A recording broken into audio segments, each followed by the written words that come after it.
दो भाइयों का प्यार, जालिम बाघ मानव का जंगल पर कहर, रंगीले शेर की शक्तियाँ और सफेद शेर का पुनर्जन्म। एक जंगल में दो शेर भाई रहते थे।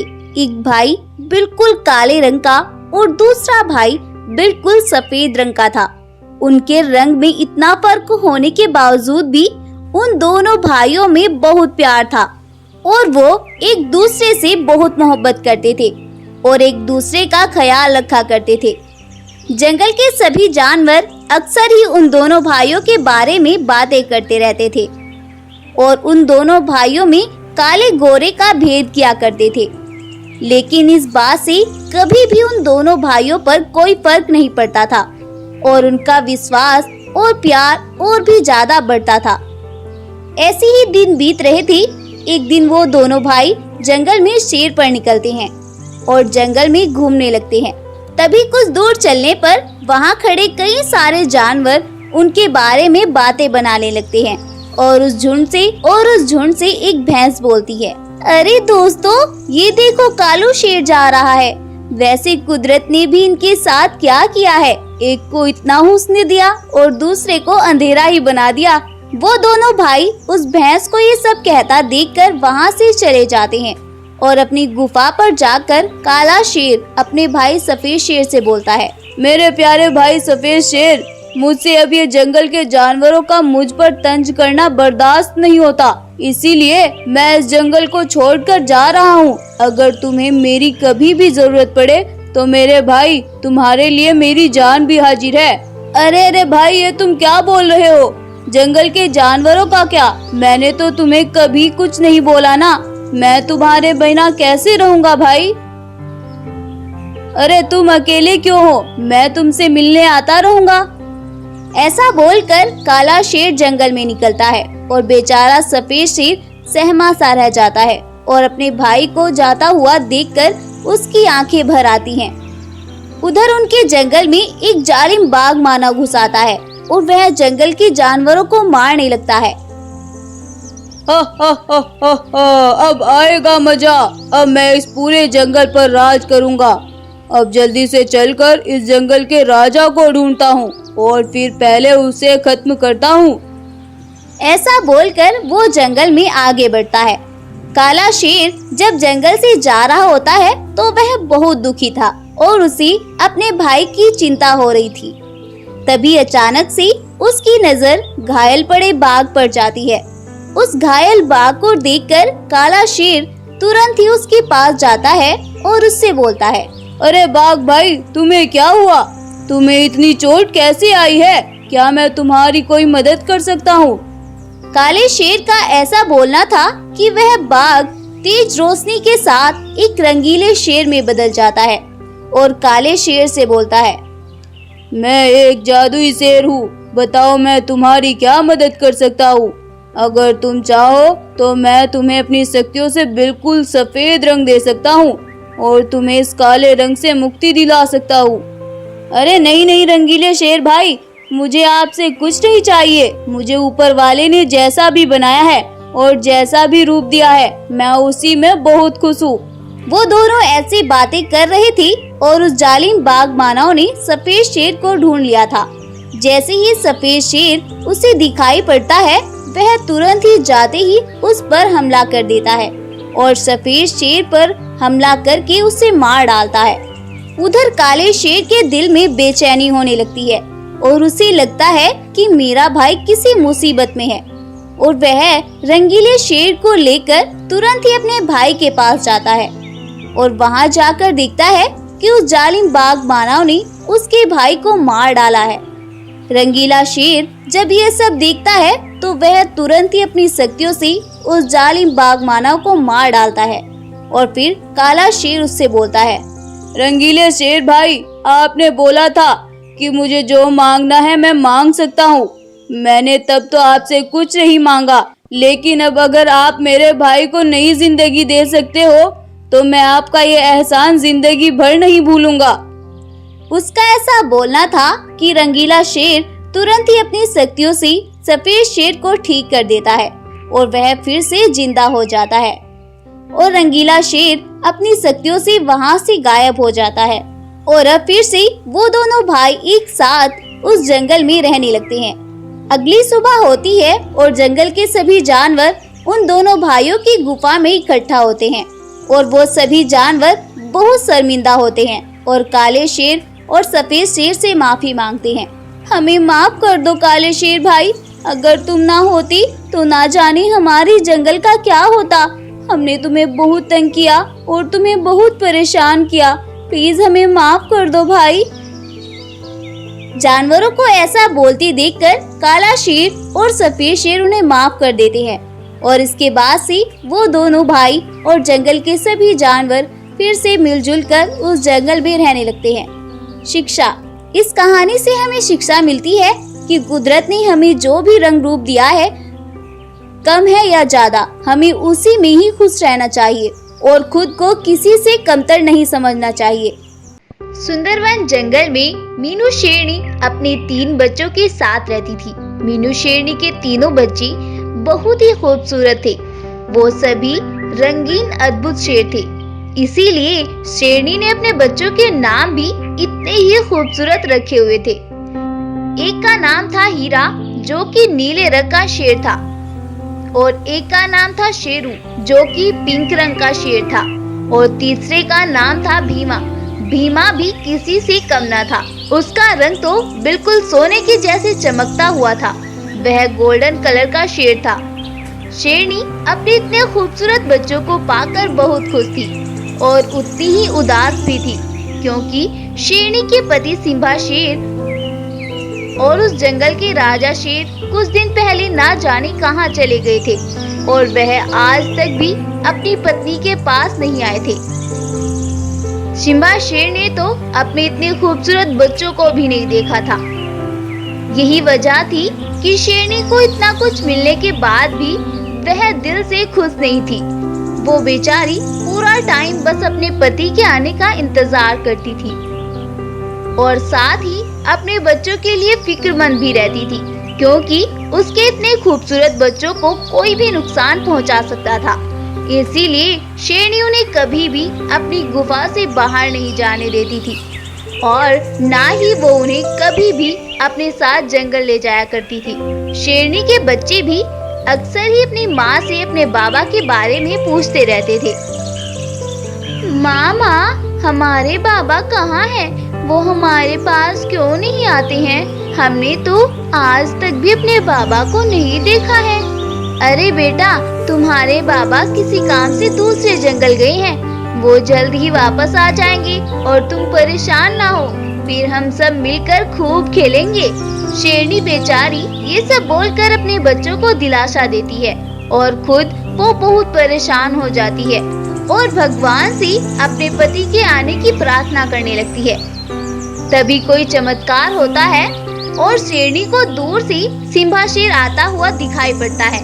सिम्बा शेर को आते देखकर शेरनी बहुत खुश हो जाती है और जैसे ही सिम्बा शेर उसके पास आता है तो शेरनी के तो खुशी के ठिकाने ही नहीं रहते हैं और वह सिम्बा शेर से बोलती है, आप मुझे पता था कि आप जरूर आएंगे, मुझे पता था। अरे शेरनी, तो बस देखो मैं आ गया। लेकिन आप कहाँ चले गए थे? ये देखो हमारे बच्चे कितने सुंदर है ना। वो बस मैं कहीं बुरा फंस गया था, लेकिन अब तो मैं आ गया हूँ ना, और हमारे बच्चे तो बहुत सुंदर है शेरनी। अपने बाबा को देखकर वो तीनों भाई भी बहुत खुश होते हैं और इसके बाद से वो सभी मिलकर उस जंगल में रहने लगते हैं। कुछ दिन बीतते हैं। एक दिन जब शेरनी जंगल में जा रही होती है तो उसके बेटे अपनी माँ से जिद करने लगते हैं। अरे मामा, हमें भी आपके साथ जंगल जाना है। हमने तो आज तक भी जंगल नहीं देखा।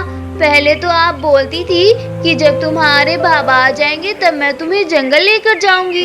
अब तो हमारे बाबा भी आ गए हैं ना, अब तो हमें जंगल लेकर चले ना माँ। अपने बेटों को ऐसे जिद करता देखकर सिम्बा शेर बोलता है, अरे भगवान, जब बच्चे इतनी जिद कर रहे हैं तो क्यों ना इन्हें आज हम जंगल लेकर ही चले। सिम्बा शेर के ऐसा कहने पर वो सभी एक साथ जंगल में चले जाते हैं और जंगल में जाकर वो बच्चे खूब मजे मजे करके खेलने लगते हैं।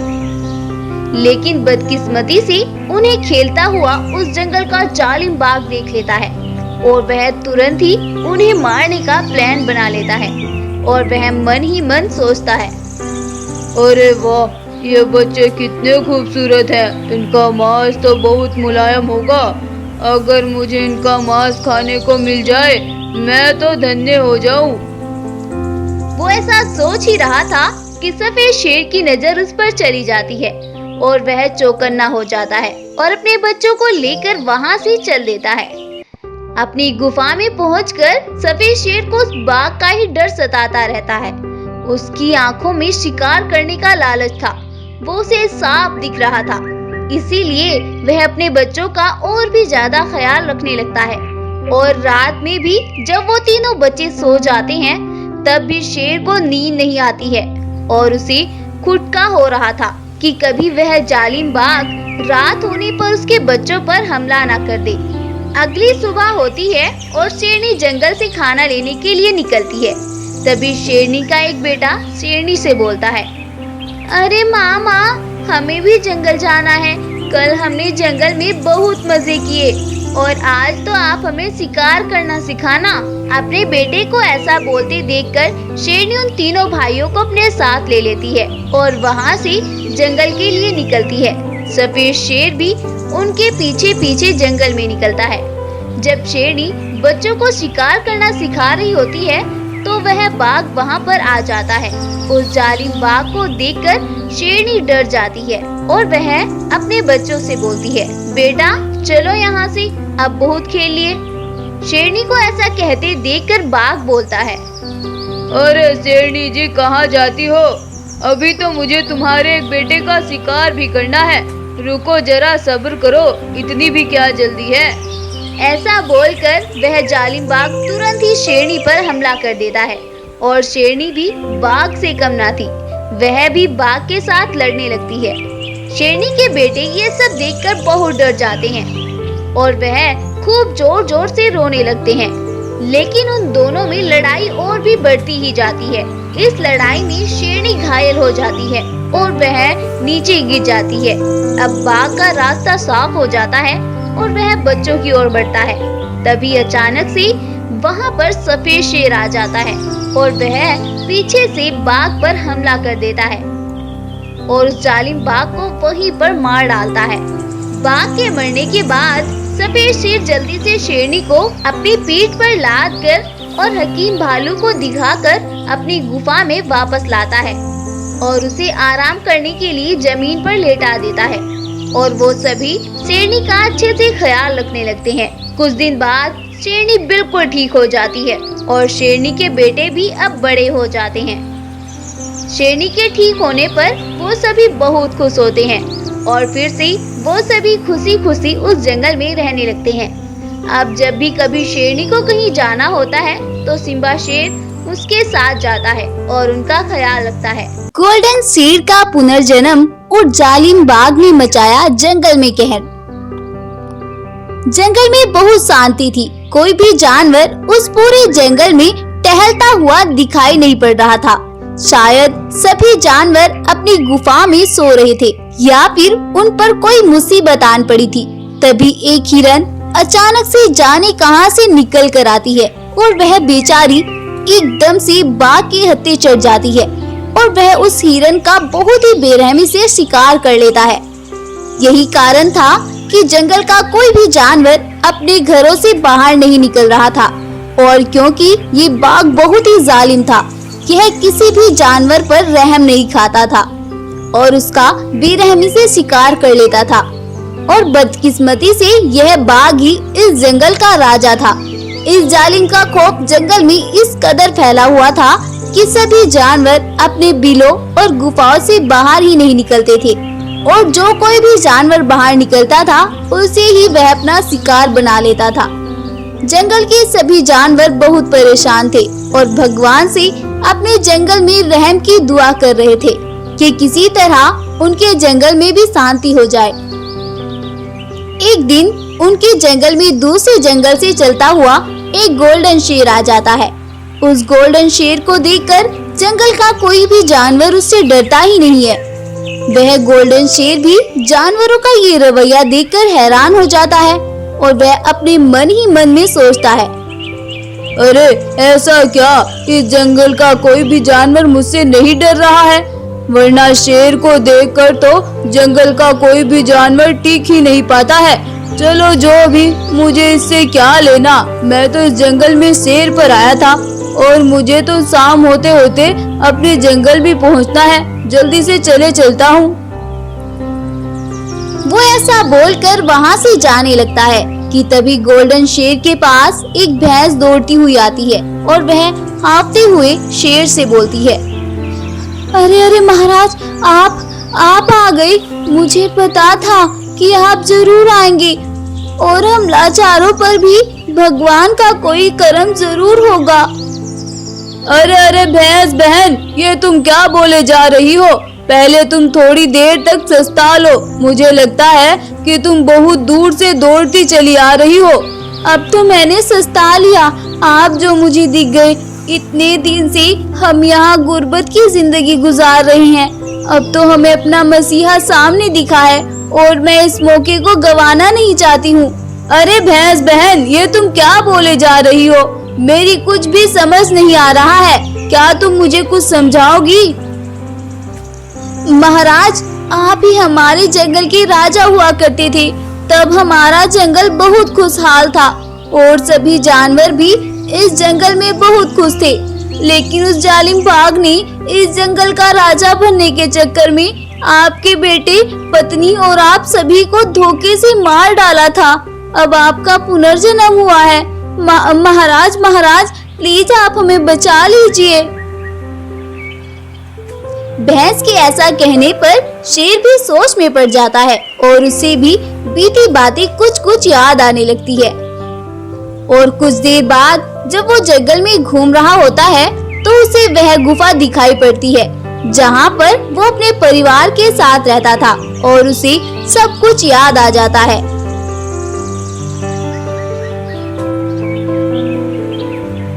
और वह तुरंत ही उस जालिम बाघ को मारने के लिए निकल पड़ता है।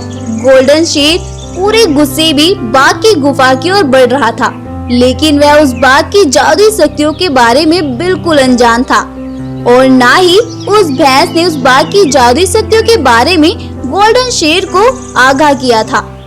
कुछ देर इधर उधर ढूंढने के बाद आखिरकार गोल्डन शेर को बाघ की गुफा दिखाई पड़ती है और वह तुरंत ही दौड़कर उसके पास जाता है।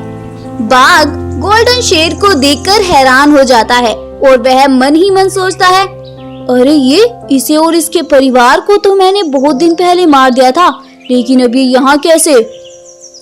वो ऐसा सोच ही रहा था कि गोल्डन शेर उससे बोलता है, क्या हुआ? मुझे देखकर परेशान हो गए तुम तो? सोच रहे होंगे कि मैंने तो इसे मार दिया था, लेकिन अभी यहाँ कैसे? कोई नहीं, मैं तुम्हें बताता हूँ कि मैं यहाँ कैसे। गोल्डन शेर बाघ से ऐसा बोलकर उस पर हमला कर देता है। जैसे ही गोल्डन शेर उस पर हमला करता है, वह बाघ एक बाघ मानव में बदल जाता है और गोल्डन शेर पर अपनी शक्तियों से हमला करने लगता है। गोल्डन शेर ये सब देखकर परेशान हो जाता है और वह भगवान से अपने मन ही मन में मदद मांगता है। हे भगवान, प्लीज मेरी मदद करो इस बुराई को खत्म करने में। उसका ऐसा बोलना था कि आसमान से कुछ शक्तियाँ आकर गोल्डन शेर में समा जाती हैं और वहाँ पर गोल्डन शेरों की प्रजा देखते ही देखते इकट्ठी हो जाती है। इतने सारे गोल्डन शेरों को देखकर बाघ वहाँ से भागने लगता है, लेकिन तभी वो सभी गोल्डन शेर उस पर टूट पड़ते हैं और उस बाघ मानव को वहीं पर मार डालते हैं। इस तरह से जंगल से इस बुराई का अंत हो जाता है। इसके बाद जंगल के सभी जानवर गोल्डन शेर का शुक्रिया अदा करते हैं और उसे ही जंगल का राजा बना देते हैं और इसके बाद सभी जानवर फिर से उस जंगल में खुशी खुशी रहने लगते हैं।